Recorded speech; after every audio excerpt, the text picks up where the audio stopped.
Welcome to the Hamumu Halloween Home Horror Hoedown, the podcast where we watch scary movies so you don't have to. From award-winning to completely unknown, we take them all way too seriously. I'm your host, Mike Hummel. And I'm your host, Solange Hummel. Now, warning, we use a ghoulish number of spoilers, so watch the movies first.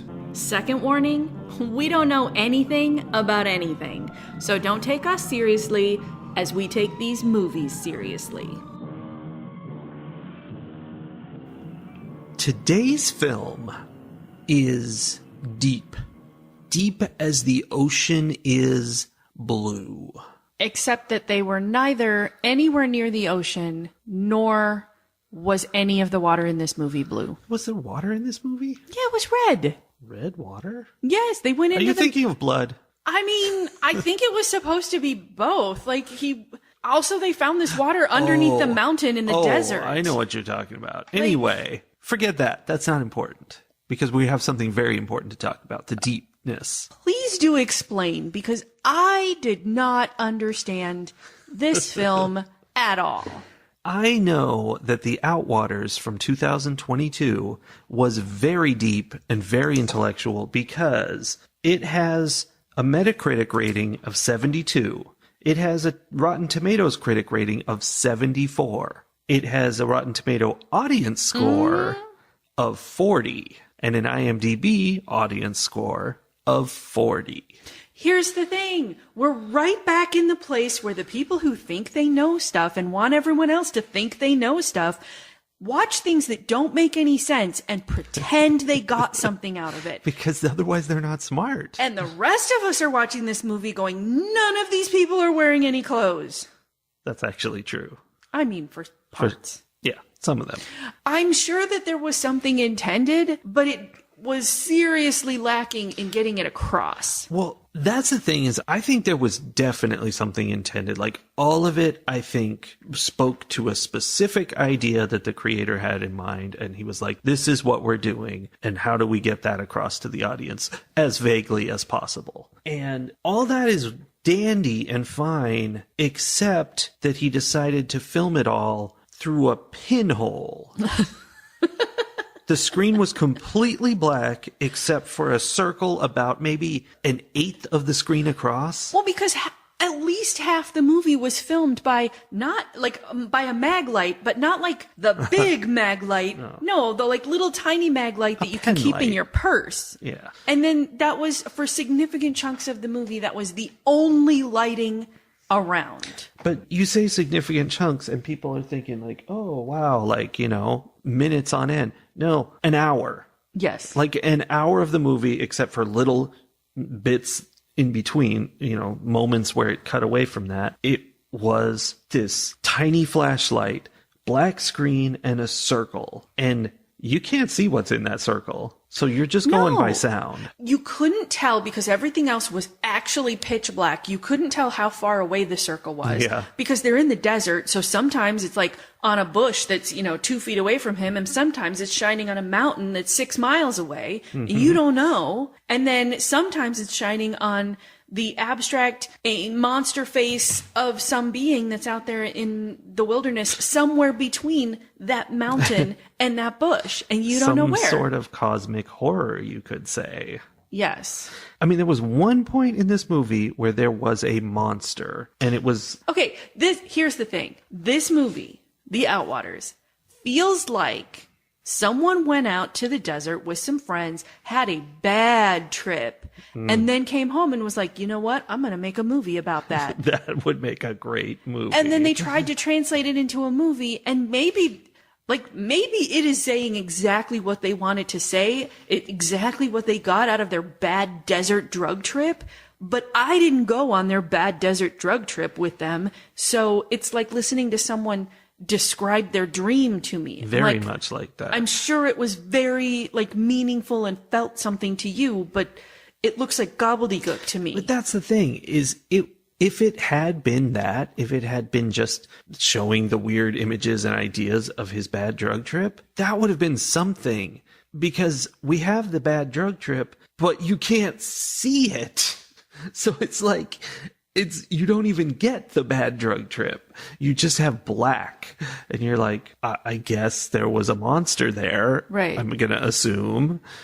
Well, it's possible that whoever was, directing this was like, oh, they're going to get more out of the flashes, because you were supposed to see things. Like, you would see the light would pass over the monster, or it would pass over one of the other people, or it would show you something where I'm like, I'm pretty sure I was supposed to understand that in some way. I was supposed to, yeah. But it was so small, it was so hard to interpret because of the depth perception being thrown off and all of that I'm like, I have no idea what I just saw. Like, I saw some red maybe, and like a shape, but my brain can't interpret any of that. It was totally uninterpretable. I mean, I'm sure you could like frame by frame it and figure out what's going on, but it was just, I'm going to say it was a complete failure as a film.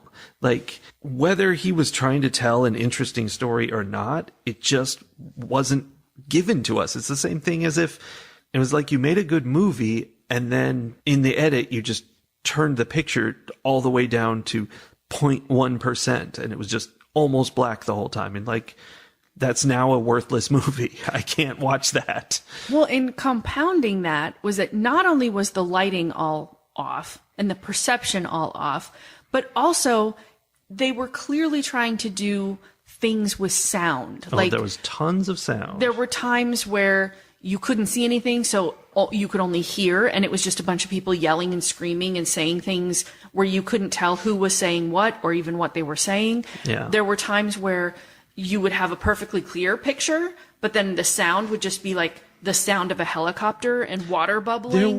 There was a helicopter. For no reason. That there I was totally thought was showing up, and Yes. it wasn't. It was just a sound. They were even like looking off into the distance together, and I'm like, oh, I don't know where this helicopter came from, but somebody's showing up. Nope.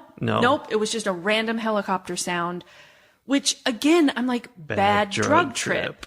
Like, for 3 hours of his trip, he was out there just hearing his heart pounding in his head, and that, like, Yeah. And then the bubbly water noises. Mm-hmm. Clearly that was meant to mean something. That feels like it meant something. They're in the desert. They're hearing water. I mean, I don't know.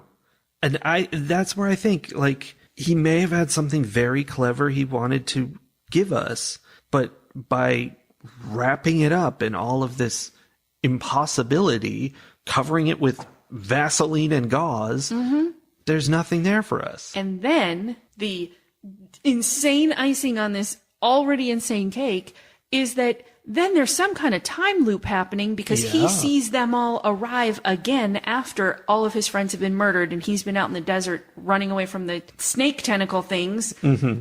And now all of a sudden he's watching them all walk across the desert just like they did the first day. But they can't hear him. He can't communicate. There's nothing he can do. He's just watching. Like, what? Was it a time thing? Was he hallucinating that? When this movie started, the very first thing in this whole movie is a shot of each of the characters, like a picture of them from the movie, and like text about them, their name, their birthday, whatever. And it's like, these people are missing. Mm-hmm. And over that is playing sounds. Mm-hmm. And the sounds that are playing, the sounds are weird. Like it's them screaming and being upset, but it's like distorted. So you're like, oh, there's some sort of phenomena happening. Wait, wasn't it a 911 call? Wasn't it the woman who was like, are you okay? You need to tell me. So like they called 911, which they never did. Uh-huh. Right?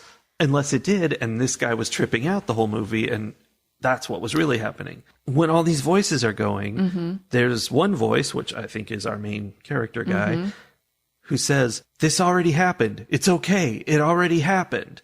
And that got me hooked. I'm like, oh, this is going to be interesting. And there was, in fact, a time loop, only... Bleh. Or was there no time loop? And like you just said, it was hallucination. He was tripping balls when he was attacking them, murdering his friends. They're calling 911, trying to get help. And he's like, no, it's fine that I'm murdering you. You're already dead. The aliens killed you last night. Yeah, like, this all happened before. That makes sense. But I don't know. And then the other thing is the first like hour of this movie, maybe it's less than that. I don't know. A lot of this movie is kind of that backstory thing where you're supposed to get to know the people and, you know, care about them. And during that, twice, there's a huge earthquake. And so it's like they're hanging out at home doing whatever. And this big earthquake happens. And it's very like, oh, whoa, what's going on? And that's important. That's good. That also set me up to be like, oh, something's going on. Like the world is ending and people are kind of disregarding it pretty much. In the backstory building, we find out that Robbie is really super close to his mom, but his brother Scott is estranged from her for some reason. We find out that their dad is dead and has been for quite some time, I think. And, you know, like it's Scott's birthday and Robbie gives him, you know, one of those cowboy handkerchiefs, like paisley, it's red, whatever, Yeah. It's, you know, and he's like, it's dad's from the hiking days. And like, there's all this hint about this big family drama, whatever happened. Yeah, there's definitely an estrangement. And that's what had me hooked. I was like, okay, like we're going to find out all the juicy details. This is all going to come out. No, not one thing about any of these characters is relevant, except maybe that Robbie is super close to his mom because he also hallucinates being back at his mom's house. Yeah, he like walks through the desert, through this dark that you can't see anything, and you start to realize he's now in the house, which great transition because you were unable to see anything, which made it transition really easily. Right. But I don't like not being able to see anything. No. None of it made any sense. No, it didn't. And the thing is, when they were doing that introduction part where they're just in the real world doing their thing, even that part was completely disorienting. It was chopped up into tiny bits and it would jump ahead, like suddenly they're on an airplane and then suddenly they're somewhere else, and it's so hard to follow even that part that it kind of makes me think, you know, that's this guy's MO, and that's just what you're gonna see, even if he's trying to do a normal movie. So on top of that, he's trying to do this weird desert drug trip movie. Because he's on acid all the time. Yeah. I don't, like, that's what it feels like. It feels like we're watching something that was created by someone who was actively on drugs at the time, which I suspect is probably something interesting to some people. But to me, I'm just like, my not acid-riddled brain can't follow what you are trying to say. You're ranting at me right now. Definitely ranting. I mean, it was very hard on the senses, both on your eyes trying to see this little pinhole and your ears being assaulted by every sound at once coming from every direction. There was the thing that happened repeatedly where he would peel his own skin off. What was that? I think it happened twice, right? I feel like that counts as repeatedly when it's peeling your own skin off. I don't think it was his skin, because the first time it happens, this is a found footage movie, probably time to tell that. He magically ends up in an alien womb. And so, like, basically he gets surrounded by, you know, a membrane and it fills up with liquid. And this is all being filmed. The camera's got no problem being in this alien womb. And then he bursts out of the womb and he's in the desert again. And then he's peeling stuff off his foot. And I think it's not his skin. I think it's like the membrane of his rebirth. You know what? That makes more sense than what I thought was happening there, which was that it had started raining because there had been thunder happening for hours. And no rain. And days. And that it started raining and they're in the desert. So there was a flash flood and he was caught, like, because he was in some crevice in the mountain and he was caught in flash flood waters. But it makes more sense, especially since it was all red. Yes, everything was red. I did not get alien womb from any of that. I totally did. That makes more sense to me. And you know what? It was his cosmic rebirth into the time loop, into going back and seeing it all again. It all makes perfect sense. 78. Okay, it all makes perfect sense. Uh-oh. What was going on with the donkeys? That was my favorite thing about this movie was the IMDb review I read of it, where somebody was like, there's all these things going on, blah, blah, blah. You know, it's real deep and interesting. And there were the donkeys. I'm sure the donkeys meant something, which is exactly what I think about the donkeys. Yeah. Only I'm not so sure they meant something. They were just hanging out, staring at them, and they came back 2 or 3 times. And they Yeah. were just donkeys. Okay, when I look at all the things and I think about all the pieces, I can go back and create some sort of thing. Like it's the rebirth, it's the discovery of self. The number of times he was like, "Who am I? Who am I? I am me." All of that. Yes. The Such a drug trip. yes, the apologizing. Like there were so many things where I'm like, okay, this is someone who went out and had some kind of spiritual, mystical experience in the desert. Mm-hmm. And then they tried to take that and turn it into a horror story. Because it was a bad drug trip. Except that, like, 40% of me is like, this guy might have killed his friends in the desert. Like, Yeah. yeah, I don't know. I mean, I guess I could, you can figure it out, but I don't Want to? I don't want to. That is definitely a part of it. And I guess this is where I will always differ from the hoity-toity reviewers and film buffs who are like, but all of this depth and what do the red curtains mean? I'm like, they're just curtains. Like, Yeah. someone was just making this film and throwing in a bunch of stuff and thinking, you know what, if I just put all this in here, people will think it means something. That's what it feels like to me. That's where I'm torn it doesn't really affect my opinion of the movie, but I do wonder whether he had an overall idea that he was trying to express that he could, detail out each of these things and what each of them mean, or if he was just throwing spaghetti at the wall. Yeah. I mean, I suspect he does have, I think that there was an element of, I know what this is. It probably wasn't just spaghetti, but that's how it feels to me. Which, I mean, this is just my sensibility when it comes to art. I feel the same way about poetry. I feel the same way about short stories. I feel the same way about paintings. Like, I would much rather look at an impressionist painting than a cubist painting, right? Like, Sure. I like my art to be somewhere, like to have some framework that I can approach it from, rather than just being this randomness out in front of me that I have to completely interpret on my own. Yeah. That's just not my thing. Definitely unapproachable is accurate for this movie. And I guess I can see why some people do like that. It's just not me. Yeah. Everybody in this movie got absolutely covered head to toe in blood. Mm-hmm. All at once, pretty much. Mm-hmm. And Well, I never found out where that blood came from. They were just all covered in red. Well, I think a lot of them, it was their own blood, because either Robbie or some guy, or maybe Robbie from the past or the future, had found the axe and was axe murdering all of those people. But they were alive. They were fine. They were just covered in blood. I don't think they were fine. Were they ghosts? No, I think they were bleeding out. I think they were, I think they had been axe attacked and were not dead yet, And then eventually he finds them and all their heads are on a stick. Yeah, that did happen. Yeah, the movie kind of changed there at the end where you could finally see things again. Mm-hmm. It was daytime and things got more clear but made less sense. Well, so we find the heads on the sticks. It's all his friends, which again, I think the horror part of it, the fictionalized part of it is, what if I had a bad trip out in the desert and instead of it just being a bad trip, what if I actually did murder all of my friends? Sure. This is what I woke up to. And so then he finds a shark tooth.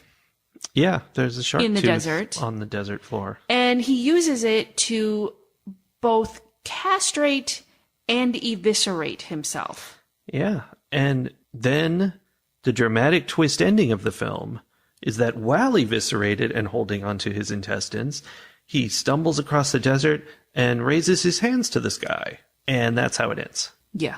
Because that makes sense. I guess. But there's also bits in there during the dark insanity part where some of the other characters are acting really weird. They're all covered in blood because that's how they are now. Mm-hmm. And one of them was doing a Hellraiser thing of I'm enjoying you being in pain and it's real cool. And she was excited about him having pain and blood. And that was weird because she wasn't like that. I don't know what was going on. Mm-hmm. And another one was running away from him, but kind of taunting him. I don't even know. Right, where she was clearly disappearing into the distance much faster than you actually could as she like jogged away from him. Yeah. Yeah. I don't know. I'm sure it's all very intelligent. Here's what I'm sure of. I'm sure it thinks it's all very intelligent. Yeah, that's what critics like. One of the things going into this movie, the little description on the website was something about how the animals are acting strangely. And so I was like looking for that in this movie. And so we had the donkeys that stared at them. And then we had a close-up of a bunch of ants crawling around, which seemed pretty normal to me. Ants will do that. And at some point there was a grasshopper. I wrote that in my notes. I don't know what it did. And were those supposed to be actual snakes? Were they not alien tentacles? They had to be alien tentacles because they were hissing and stuff. You know snakes hiss, right? They didn't hiss the way snakes hiss. They hissed the way aliens hiss. Yeah. Well, I mean, that's what I thought too, but I was like, maybe I was wrong. Because I kept trying. I really desperately wanted something to explain what was going on. Me too. Yeah. That's why we're not the audience for this movie. I also noticed that there were all of these animals. There were a lot of close-ups. Somebody was really getting into all the interesting visual things that you could get and sound things. Like I think all of the sound in the film was probably something that they recorded while they were out in this desert area. Probably. You know, helicopter going overhead, the thunder happening. Like, we'll use that even though we don't have a helicopter. Right? And I think someone just went around taking a lot of pictures of like, what if I look at this sand really close up? Now, what if I look at it really far away? Now, what if I turn it upside down? They did that a lot. What if we go inside this crevice in the rock and look into the rock and look out of the rock? And what if I stick the microphone into the mountain? Probably there will be a choral song singing in there. Like, probably. It was just... So you're saying they did record that sound? I mean, it's possible that sound is some sound that they actually recorded in the desert and then did things to, because they clearly, like, manipulated the sound a lot. Yeah. So, like, I mean, I guess it's interesting to figure out, here are all the things we got from this space, and how can we put them all together in this surreal way? Because one of the things I did think watching it is like, oh, I bet being out in this desert where it is pitch black when the sun goes down and it's not hospitable to humans, like, I bet that is kind of a surreal experience. And things happen, and like thunder happens, and you think the world is ending because it sounds so different than it would in the city or, you know, whatever. So it captured that. But also, I'm just like, I don't know. Make it make sense. Well, I don't think we can do that. Major epilepsy warning for this movie. Just constant flickering lights. Beware. Ratings. I don't think anybody will be surprised to hear that I did not like this movie. This was not my movie. I am aware enough of my own kind of plebeian tendencies to recognize that that doesn't mean this wasn't a good movie. This just was not a good movie for me. It was a good movie for people who like to think that they are very deep and profound and, you know, all of that. There were a few things that I liked. There was setup that I liked. Although I think that it was like an hour into the movie and we had just seen nothing but meaningless, like, day-to-day life things from these four characters. And I was just like, is this it? Is this all? What? Is there anything happening? Just like strung together, not in any coherent sequence. Yeah, we were at least an hour in and there was no plot whatsoever. But there were interesting things that I had learned about the different characters that I was excited to see come into a plot. That never happened. There were a few interesting things. My absolute favorite thing is during the first night, which from what I'm putting into this movie is the point where he's going on his little acid trip. He's found the axe. He's about to axe murder people, whatever. But he thinks he's been attacked, which I suspect never happened, because he is acting like he got an axe to the head. And I kept waiting for him to be the first one to die. and he doesn't. He was like, fine.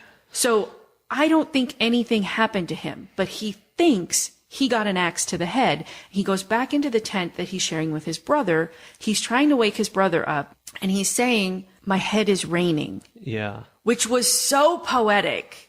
And you could like hear the blood dripping onto, the sleeping bag or whatever. Yeah. And that line, my head is raining, was brilliant. It does make me think he was on an acid trip when he wrote that. Right? Yeah. It was so good though. And I was like, oh, like that immediately created a picture for me. Like it was. Well, he said like, I think he said the sky opened up. My head is raining. Something like that. Which is, yes. Yes. It opens up a lot of questions. Yes. What is going on?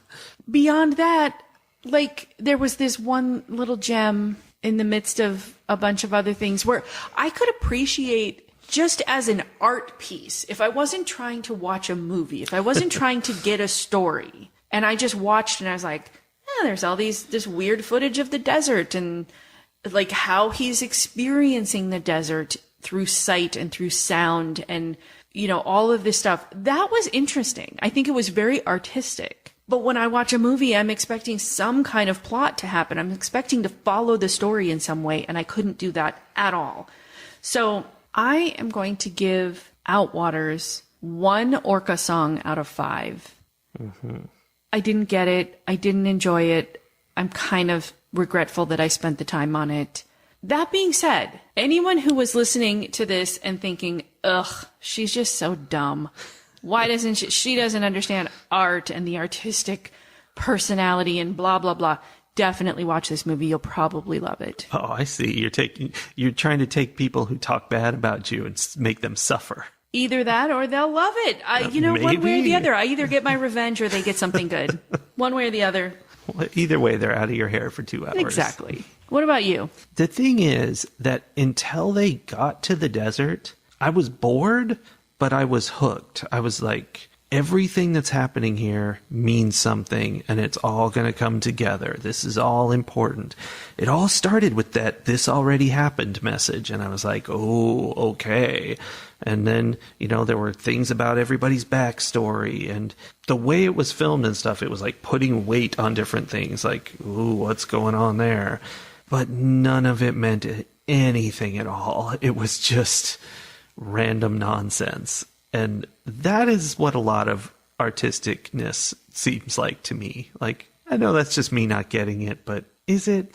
I mean, you're talking to the wrong person here. Yeah. No, I'm talking to the right person. Right. I want you to validate I'm totally on my your feelings. side. I'm totally on your side. Yeah. So just at that level, if it had continued like that for the whole movie, I would think this is not a great movie for me. Whatever. I didn't like it, but it was kind of interesting. Like, I was interested.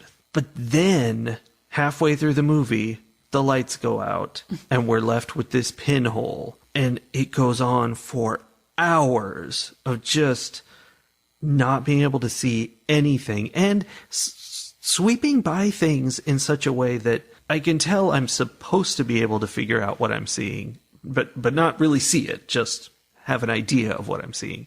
And that just makes it all the more frustrating. It was infuriating to watch this movie. It was That is a word. So bad. Like, it took the already hard to watch, artsy nonsense and then hid it from me. So like, I'm just left with nothing. And it was so maddening. You can view this art gallery, but only through a tiny hole in the wall, and the lights inside are all on strobe. Yeah. Mm-hmm. That's exactly what we were doing. Mm-hmm. Except if I was doing that, I could at least choose where I was looking and keep looking at things and kind of examine the edges and figure out what I was looking at. Yeah. No. Couldn't even do that. It's just whipping past everything. And they're like, oh, there's somebody who's covered in blood. I don't know which one. Doesn't matter. Actually, watching with the subtitles on was really helpful because as people were just screaming in the dark, it would tell us which person was saying which thing. Yeah. I was like, that's really useful. It was a very helpful thing. I'm sure he probably lobbied to make that not available. Right. He's like, no, you can't ruin my art by telling them who's screaming. Yeah. But I feel like a donkey that's in the way right now. Maybe that's what the donkeys are. The They're donkeys us? are the people like us who stand around saying we don't understand this movie. And he's just like, see, y'all are a bunch of asses. Yep, that's what he's like. But this is the thing. I don't think I've ever done this before. Oh my gosh. What is about to happen? Do it. But I'm going to give this movie Do it. half of an orca song out of 5. Coward. I've given zeros, and I can't give this a 0 because No, that's fair. I see that it tried, I think. Yeah. I mean, it's totally possible that this is one of those people who's like trying to sneak into the art scene by just throwing some junk together and going, hey, look at me, I'm a famous artist, give me $1 million. Either that or he's on acid all the time and like he's living in a different world than we And are. this is what he sees. But anyway, I'm going to assume that this is an art piece, but I am not willing to give it the credit for being an art piece because of that pinhole. Like, I do not accept that that's an okay artistic statement. That's just trash to make it hard on people. Wow. But it's still not a 0. Okay. I mean, I say coward, but I gave it a 1 for the same reasons. I feel like there was art here. It was art I don't like and I don't want to look at, but it's art. Luckily, it doesn't let you look at it. True. Fight the horror of a world gone mad. I don't have a tip so much as, again, sort of like I did last week, I just have a political connection to this movie. There's a lot going on in the news these days about certain political figures who are running around, hacking things up with axes, and then turning around and going, someone's attacking us with an axe! Yeah, I've seen that, yes. And I feel equally as impatient and annoyed with that behavior as I do with this movie. And I am very much looking forward to hopefully seeing some of these axe murderers ousted from office because we're no longer buying the, someone attacked us with an axe. No, don't look at that axe in my hand behind my back. Look over there. That person probably has an axe. It's probably their fault. Yeah. So that was just the political connection I saw with this movie. No tip other than please make sure you are registered to vote. Make sure you go vote every time you can. It really matters a lot when they are taking an axe to democracy itself. Yes. Okay, that's that. We're done with this movie, and I never have to think about it again. I feel the same, and I haven't been this mad at a movie in a long time. That's kind of fun. Okay. Okay. See you next week. We're going to have some fun next week. Bye. Bye.